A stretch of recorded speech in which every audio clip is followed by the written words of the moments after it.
Un petit mot à partir de chacune des lectures que nous avons entendues ce soir.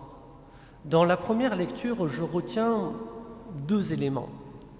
Le premier élément, c'est je suis personnellement impressionné de voir combien Philippe, l'un des 7, alors les 7 c'est les diacres, c'est même pas parce qu'il y a Philippe l'apôtre, mais là on nous parle de Philippe le diacre, vous savez, un des 7 qui ont été choisis pour le service. Eh bien, il est impressionnant de voir comment Philippe est le prolongement du Christ, combien par son enseignement, ses actes et ses paroles, il fait comme Jésus, ou du moins Jésus fait comme Philippe, si vous préférez. Un véritable porteur du Christ par ses actes et ses paroles et les signes qu'il accomplissait. Un exemple pour nous, frères et sœurs, même si nous ne portons pas le prénom de Philippe, que nous pourrions essayer de continuer à mettre en œuvre aujourd'hui encore dans notre monde. La deuxième chose que j'aimerais souligner, c'est ce qui se passe avec cette ville de Samaritains. Vous avez remarqué la petite subtilité. Ces Samaritains ont été baptisés au nom de Jésus-Christ, mais ils n'avaient pas encore reçu l'Esprit Saint. Le baptême n'était pas complet.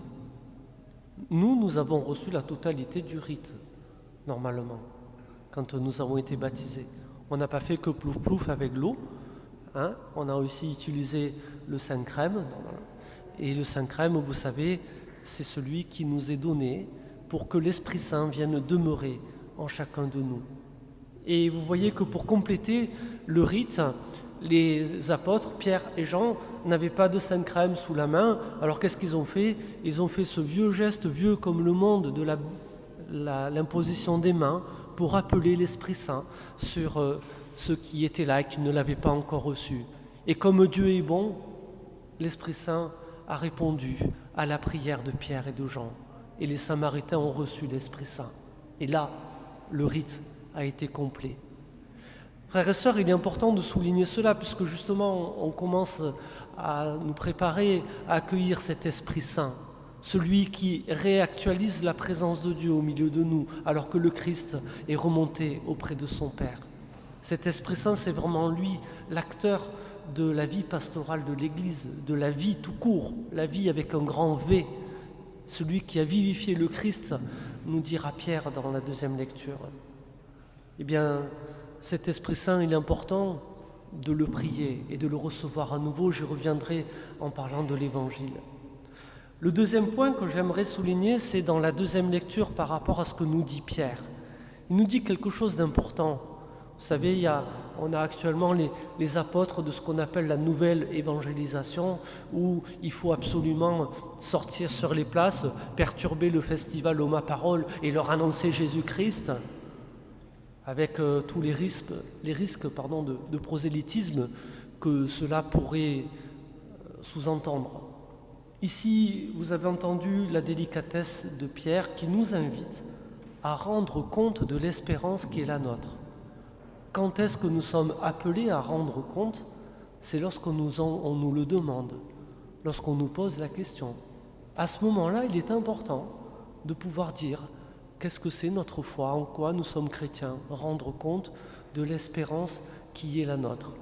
Nous nous sommes aperçus avec le groupe interreligieux de toutes les difficultés que nous pouvons rencontrer dans la transmission de la foi. Et si, finalement, on considérait de nous baser d'abord sur la curiosité des personnes que l'on a en face et pas plaquer un discours, pas forcément apporter une somme de connaissances, mais répondre à la curiosité, répondre aux questions. Il y a là tout un schéma pédagogique qui pourrait être intéressant pour nous aussi. Vous noterez que quand Pierre nous demande d'être en capacité de rendre compte de l'espérance qui est la nôtre, il dira quelque chose de très subtil, mais de très fort et qu'il nous faut vraiment garder à cœur. Faites-le avec douceur et respect. La douceur et les respects, voilà les deux frontières qui vont nous empêcher de basculer dans le prosélytisme.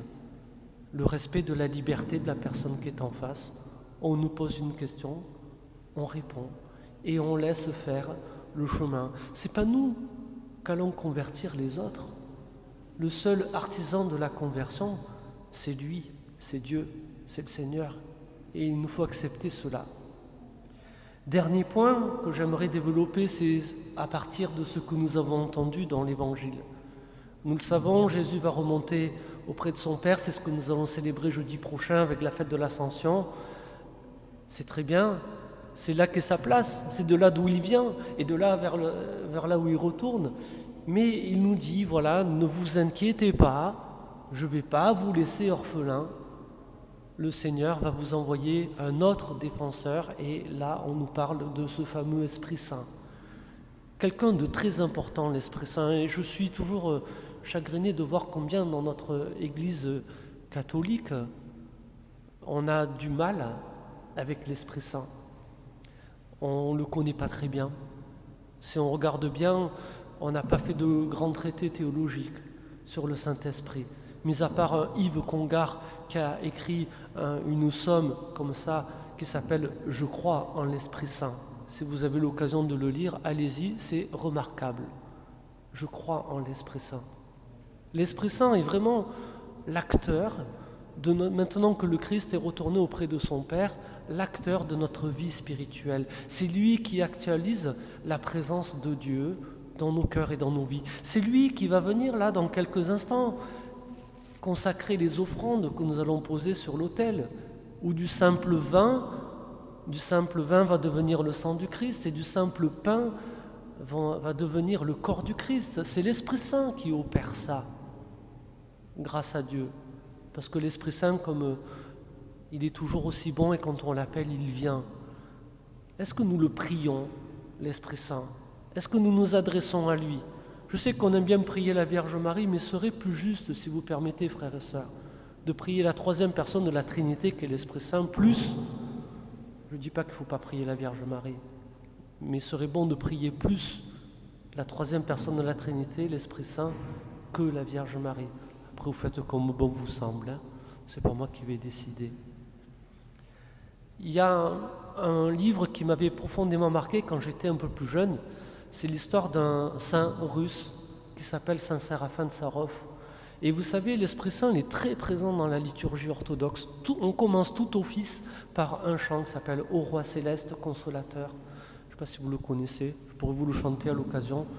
Un très beau chant. Voilà, on ouvre la liturgie par la prière à l'Esprit Saint, on s'adresse à l'Esprit Saint, on lui demande d'être là avec nous, pour prier avec nous et nous aider à prier. Eh bien, un jour, il y a un homme qui s'appelle Motovilov qui va rencontrer ce saint Séraphin de Sarov. Et avant même que Motovilov il ait ouvert la bouche, le saint lui dit « Je sais ce que tu recherches ».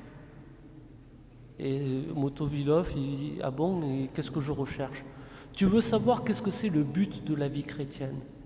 Parce que tu as appris qu'il fallait prier, tu as appris qu'il fallait faire un certain nombre de choses, des bonnes actions, ceci, cela. Mais tu recherches toujours qu'est-ce que c'est le but de la vie chrétienne. Eh bien moi, je vais te le dire. Le but de la vie chrétienne, c'est l'acquisition du Saint-Esprit. Alors entendons-nous bien, l'acquisition, c'est pas au sens pécunier du terme. On ne va pas sortir la carte bleue, ou le chéquier, ou la monnaie pour acquérir l'Esprit Saint. On ne peut pas l'acquérir de cette manière-là. Mais vous avez compris, c'est une acquisition théologique, c'est-à-dire nous laisser emplir de cet Esprit de Dieu, le laisser nous pénétrer au plus profond de notre être, au plus profond de notre cœur. C'est comme ça que l'Esprit Saint prend place de plus en plus dans nos vies. Et voilà que Motovilov, lorsque Séraphin de Sarov va lui dire ça, il va complètement s'ouvrir et il va y avoir une effusion de l'Esprit à ce moment-là, quelque chose d'assez grand qui se passe, parce que là aussi le Seigneur répond à la prière de Séraphin de Sarov et va baigner Motovilov de cette lumière de l'Esprit. Frères et sœurs, aujourd'hui encore, nous qui sommes là, nous n'aurons peut-être pas la chance de croiser Séraphin de Sarov, il n'est plus de ce monde maintenant, il a dû retourner auprès de son Père, mais peut-être nous croiserons d'autres témoins qui vont nous dire, comme j'essaye de le faire, c'est important de s'adresser à l'Esprit Saint, c'est important de l'accueillir celui-là. Et puisque le Jésus nous dit que lui étant remonté auprès de son Père, c'est à lui qu'il faut s'adresser maintenant, eh bien peut-être devrions-nous intégrer un petit peu plus dans nos prières ce souci de nous adresser à lui, à l'Esprit de Dieu, et qu'ainsi le Seigneur nous cesse de nous baigner de sa lumière et nous aide toujours et encore à accueillir pleinement sa présence au milieu de nous. Amen.